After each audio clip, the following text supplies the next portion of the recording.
அவரு சொல்லுங்க, கிறிஸ்துவானவர் மகிமை நம்பிக்கையா எனக்குள்ள இருப்பது ரகசியம். எதுக்கு கிறிஸ்டியன் லைஃப் இல்லைன்னா, கிறிஸ்டியன் லைஃப்ன்றது ஒண்ணுமே கிடையாது. நான் கிறிஸ்துவை வெளிப்படுத்த போகிறேன். எங்க கிறிஸ்துவை வெளிப்படுத்த போறீங்க?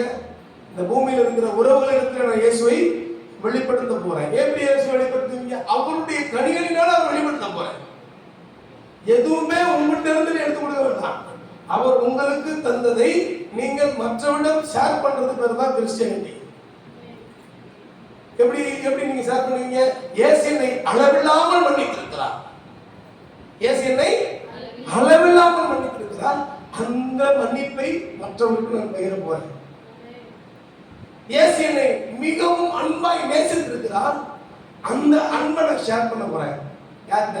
முதல்ல உங்க வீட்டில் இருக்கிறவங்க ஷேர் பண்ணுங்க. அப்பா போய் சர்ச்சுக்கு நான் தான் சொல்லுவேன், நீ 10 டாக்ஸ் கொடுக்கறத விட 10 பேருக்கு சுவிசேஷத்தை நீ சொல்றதை விட நல்ல உண்மையா இயேசுவின் அன்பை வெளிப்படுத்துறாளா உன் வீட்டில் வாழ்ந்துட்டினாலே தேசம் ரட்சிக்கப்படும்.